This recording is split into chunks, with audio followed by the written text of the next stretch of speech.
Is it time men unplug from YouTube coaches? Is the jig up, guys? I like this topic because I took it from something that Haran had said, excuse me, basically saying that it doesn't matter what a coach is quote unquote saying. I use the word coach loosely because these men aren't qualified, right? They have a webcam. Okay, so no matter what they say, the men in the comments, I spoke about this before, want to see the women destroyed or bashed and what have you. And Haran was saying, because it's about revenge porn. These guys are in the comments for revenge porn. And the ones that do the best at bashing women, as you know, blow up quickly. We saw it with Kevin Samuels. We saw it with the Pearly Things lady. We saw it with Andrew Tate. We see it with, the red pill and what have you. These guys blow up very, very quickly, but the ones that bash the women the most blow up even faster. And it goes back to what Haran said. It doesn't matter what's being said, long as it looks and feels and sounds like revenge porn. Now, I know you guys think, well, revenge porn is actually someone taking a woman's picture and sharing it or blasting it. But the way Haran put it, I'll let him take the mic because he explained it quite interestingly.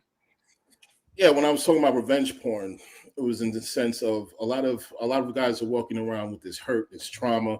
They might even be going through a particular situation currently where they want to actually have the gall to stand up to some of to a woman in their life that's actually treating them in a toxic manner, or maybe they were a guy who got railroaded. Maybe they were a guy who should have dealt with whatever, what have you, but they never took the opportunity to deal with it in a healthy manner.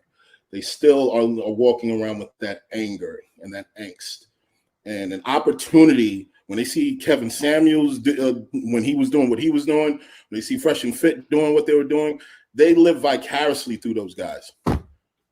They live vicariously through those guys. They see those in their minds. They're seeing opportunities to get back, get that moment of get back that they could never experience, that revenge, and they get off on it. So the idea is like this is some form of revenge porn, man. And all that shit is just gonna eat away at you even more, rather than you actually dealing with the core issue, the core problem. Whether maybe it was her, maybe it was you, maybe it was a little bit of both. But as a person who has dealt with anger issues my whole life, and I have lost relationships, jobs. Sometimes I was in situations where I almost lost my life.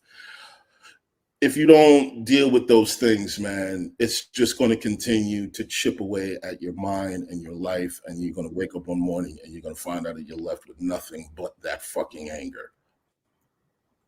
Lily, are YouTube coaches making dating worse or better for these men? Are they helping these men, you think? They're definitely not helping because they're not interested in helping. They're interested in making money. Two different things, right? If they were interested in helping, they wouldn't make money, because the reality is they're really not the problem. Their audience is the problem. And I learned that from trying to teach people modeling, is that people want sweet little lies. They don't want harsh truths, like the conversation we just had. People don't like having those type of conversations, but having those type of conversations will better prepare you for making better decisions, right?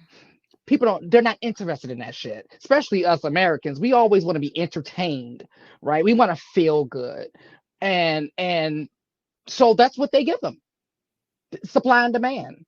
So are they making it better? Hell no, they're making it worse, but they don't give a damn because they're giving the public what they want. Kari, are you single? I am single, yes. You are single.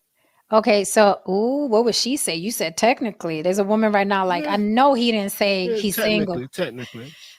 Right. She's here most weekends, but technically we're single. Okay, fair enough. I know you've seen a ton of dating coaches. Do you think that the YouTube coaches are making dating worse or better for men because they have a huge male audience? Do you think men are getting anything out of it? I think it's making it worse because a lot of people are going under the misconception that they're actually coaches, when in fact they're just people giving you their opinion. You know, a coach is trying to have you be a better you. They're giving their opinion on what they think, on how they think you should be behaving because that's how they behave. They're not trying to make you a better you. I think a coach is trying to make you be a better you at whatever they're coaching you at. You know, and it doesn't start off with blaming the other gender, you know, which it seems like a lot of these coaches are doing. Women are doing this, women are doing that, blah, blah, blah, blah, blah. This is how you need to act, you know, and without actually knowing any of these people's personalities, anything that these people are actually going through or actually doing or how they actually think, you know. So I think they're doing it injustice, and I think people need to do their research and figure out things for themselves before they take advice from people on the internet. No, Saint. Better or worse for dating? Like, you have young boys. Yeah. They're coming up in this generation of things and they're online. I'm sure, like all our kids are. This is what they're seeing. They're seeing men coach young men into the dating world. What do you think about it? Well, I think coaching online, first of all, you know, as you said, they're not professional, right? So they're not trained coaches if they are coaches at all. But not just that.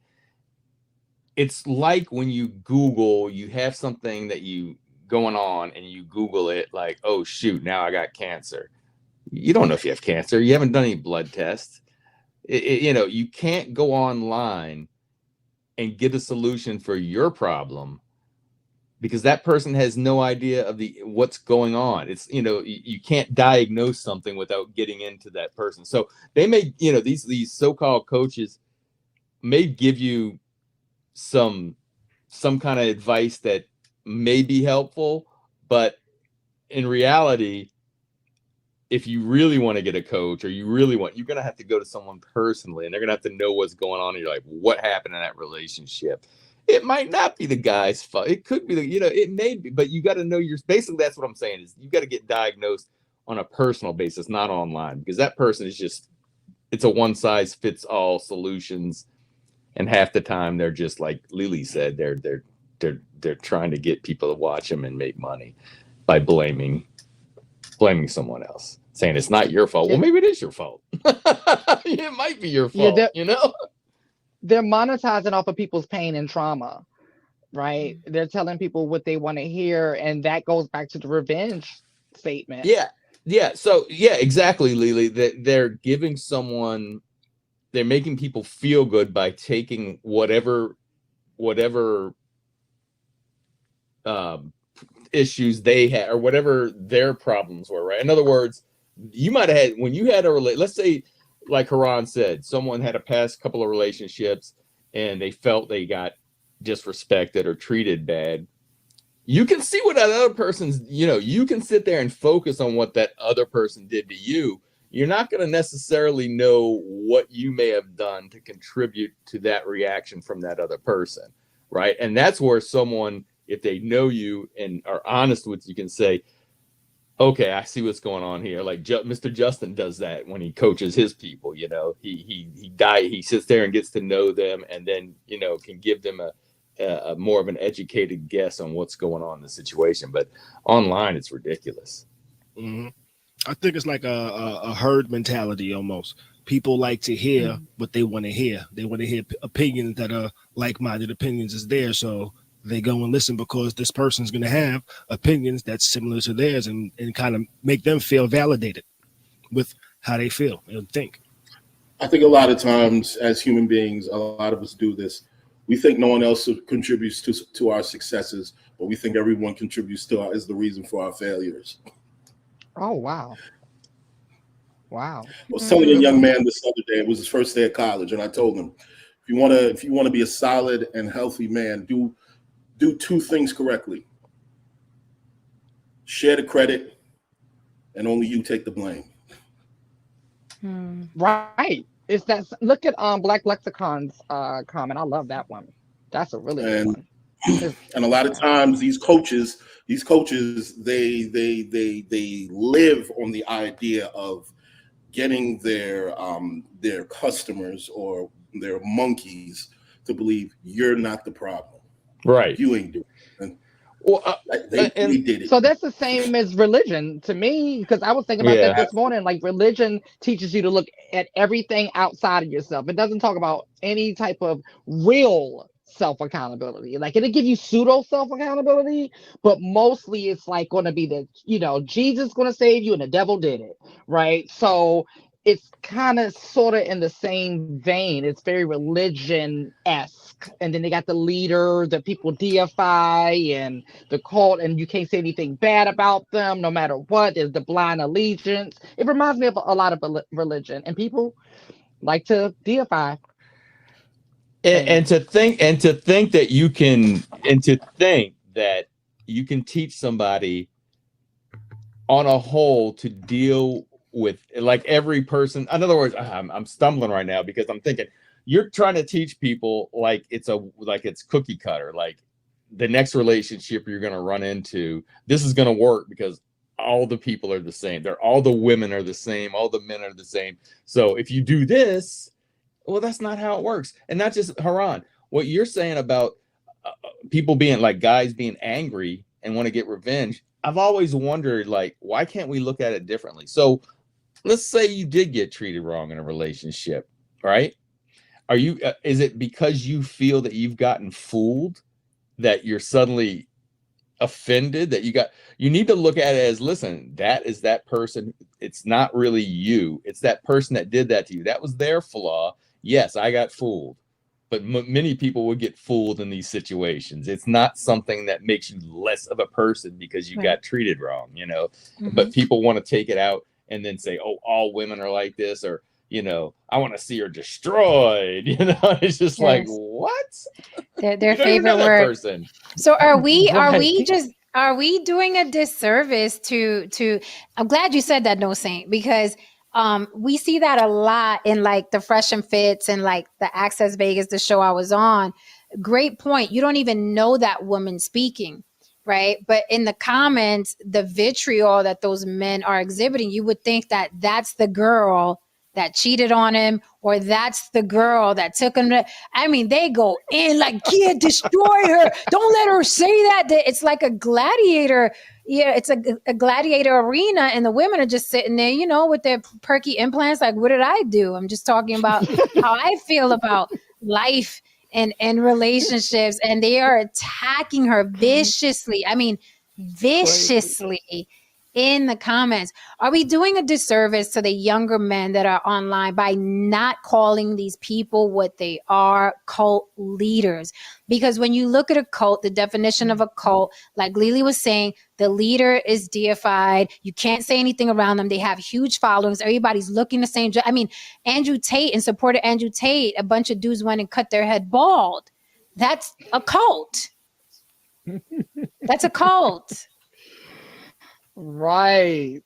Oh, it's really weird. And when it just literally everything about it reminds me of a cult, because they just refuse to see the blind allegiance. They refuse to see any kind of logic. For whatever reason, I don't understand, because my mind just doesn't work like that. So I don't understand, and I understand that I don't need to understand everything. That's the beauty of it. When I saw this show on Netflix, How to Be a Cult Leader, and it's a documentary on different cult leaders and stuff, and how they become. I'm with you, Lily. I watch it, and I'm like, do you not see how stupid this is? Do you not see that this man is just getting richer and richer while making you believe and wear like red clothes and, you know what I mean, chant the same thing? It's the same thing with these YouTube coaches. They have you repeating what they're saying, and it's funny, they're like parrots, they're little parrots, and then you know, the body count in the submissive, and now, oh, the new thing is women shouldn't vote, and you support. Now that I was telling Haran, that's out of all the stupid shit I've heard these cults repeat. That by far. So the key to getting your candidate to win is by stopping women in your home from voting. Dig that, because that'll give the person you're voting for a better chance if all these women don't vote, because it shows they're being submissive to you. So you're taking all these votes away from the women so you can show you're the man of the house, and then maybe your candidate will win even though women put Trump in office. But no. You can't, if you're submissive to your man, you're not supposed to vote. Like, out of all the stupid cockamamie bamboozling shit I ever heard, that right there. I recently resigned from one of my positions. It's a great position. You know what I mean? The manager was cool, but we were dealing with a lot of bureaucracy. And it was in the middle of a merger. But anyway, the process fucking sucked. It was terrible. It was disorganized. And I tried to work with them, and it still fucking sucked. And I said to myself, okay, I don't have to be here. If this sucks, I can leave. Basically putting the power in my hands, saying that I don't have to deal with this. So I left, and I told them this will be my last day of, being around here and so on, bring my resignation. There were some odd feelings, as there usually are. But the point of the matter is that a lot of times we're in relationships, we're in situations, and we become enslaved by the situation, and we think that we have no choice because the weight of the situation is so heavy on us. Sometimes we just don't let go and just push it away, just leave. And sometimes, a lot of times, when people stay in it for too long, that's when they get the resentful feeling. That's when they get the victim-like feeling. And that's when they get all those fucking feelings, because they forgot at some point in time, you did have the power to leave. You did have the power to say, fuck this shit, and move and move on. Been there, done that. And you know what's funny? And then I want to ask No Saint a question. But you know what's funny? You're absolutely right, Haran, because when I found myself mad at an ex, it was because I wasn't taking accountability. And I'm using that in the educated sense of the word, not like these dickheads use it online. Accountable, you gotta hold women accountable. Right? No. You hold yourself accountable. Accountability is not a group sport. It is not a group sport. Okay. You can't mass accountable, right? You can't do that. You have to hold yourself accountable. But the times where I was resentful and I was like, I was like, oh, I wasn't holding myself accountable for, you could have left, Jen. Like, you could have just left. Yep. Right. Yep. So that's a great point. When you hold yourself accountable and you realize, like No Saint was saying a little while ago, like maybe it was you. Maybe it was you. Maybe it wasn't her. Maybe it was you. There's been times at jobs when I went down with the ship, and I had to take what was on the end of that shit, because it's like, I didn't have to go down with the fucking ship. You know what I mean? I chose to do that because I needed to hold on. I needed to win. I needed to this. I needed to, like, fuck that. Sometimes some things is just bigger than you. Sometimes it's just way out of your fucking pay grade. Here, you go deal with this shit. I'm out. But see, that, you know what helped me with that? I'll be thinking, would this job go down with my ship? Fuck no. So, absolutely. I look at it also. I learned this early on, that everyone is replaceable. Everyone's replaceable. When we turned on Wendy Williams' show, it said Wendy Williams up there and Sherry Shepherd was sitting her ass right there. Everybody's replaceable. So to break your right. So I wanted to ask. I wanted to ask No Saint, because we are comparing these YouTube coaches. Come on out, No Saint. You're the only one, I think, on the panel, you could correct me if I'm wrong, but you're the only one that was actually in the cult. You were in a cult. Yeah. Now, for us, we're kind of like, how the fuck does that happen? How do they bamboozle you? How do you go in so deep? What about you or your personality did you realize was the reason that you even got involved? Why did you stay? Like, take us through that before we go. Like, how does one end up in a cult, because we know these guys are in the social media, a YouTube coach cult, because they're resentful and they don't take accountability for either picking wrong or not being, you know what I mean, productive men, and getting left to the wayside. So what about, how did you get involved in a cult? How does that even happen? Well, so yeah, there's a few ways you can. My situation is I was probably 2 or 3 years old being brought to it, right? So it wasn't something that it wasn't like, you know, I didn't have really much of a choice. Mm-hmm. My mom was the one, my dad never got involved. So my mom was the one that was the one that heard on the radio. It was a radio program. Oh, And then a radio there was a program. commercial. Basically, yeah, it was like preaching on the radio. It sounded different. Then you get involved with you find where the local congregation is, you start going there. And so, but the reason that many stay, I can say this, because it does run through your mind when you're doing anything that's supposed to be like against God or a sin. It's constantly running in your mind that, well, I hope the world doesn't end today, because I don't want to be I don't want to be in the lake of fire. You're always, so there's the fear of missing out, because if you stay in, there's a reward for you. You're gonna be the one teaching the rest of the world the true ways and where their errors are, and you're gonna be like a mini god, almost like a demigod, or you're gonna be in a special spot where everybody else who hadn't learned, well, they got to learn now under you, right? So you're going to get that. And then, but if you leave, you're done. There is no second chance for you, because you've been shown all the truth, right? So you don't get a second chance. Jen, you'll get a second chance. You can die, you get resurrected and get taught. The person that already know the truth, you have no second chance. So it keeps you there as well. And there's camaraderie. It's about feeling special. It's about feeling us versus them. Like, you know, all the cult members, you saw it, and I saw that documentary as well. You saw all of them. They always think that they're doing this to us because, you know, we're the truth, or we have the truth, or so it's victimhood. You get that victim mentality, almost like you're a victim. You know, the rest of the world is against you because you have the real truth and everything. It's a bunch of really psychological things that keeps you there.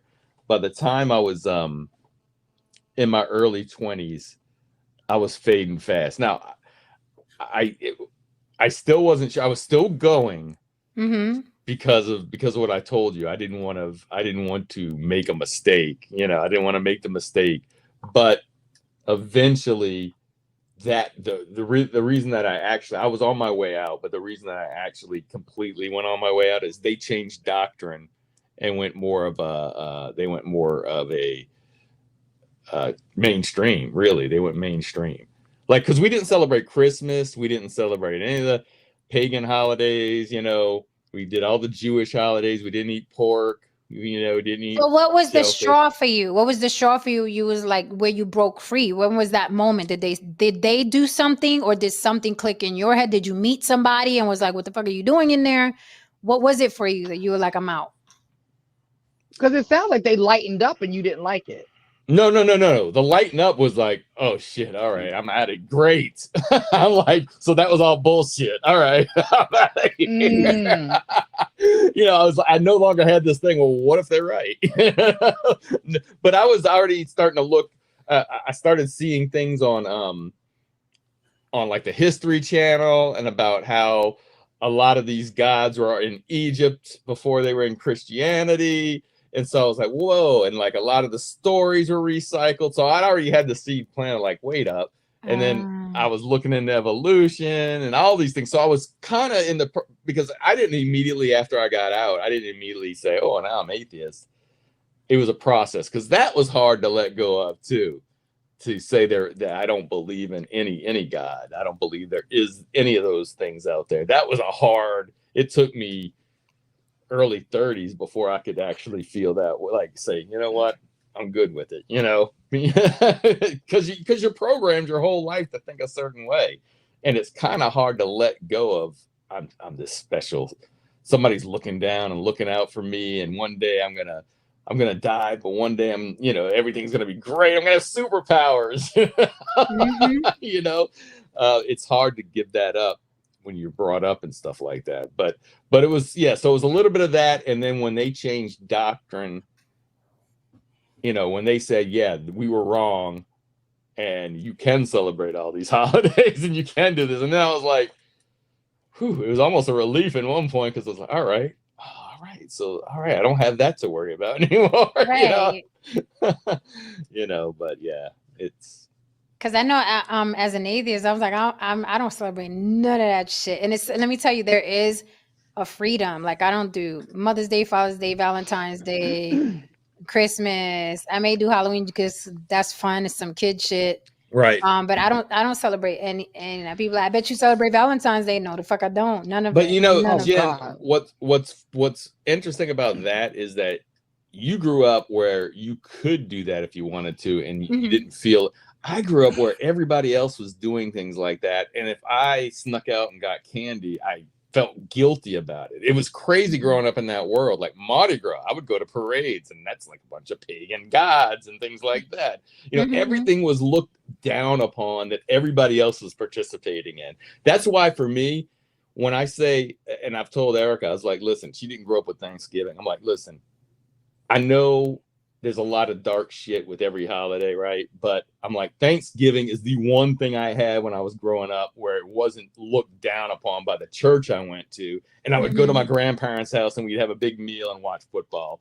That's the only reason Thanksgiving means anything, because it was the one thing as a child that I wasn't guilty of doing something, it was really, Right. yeah.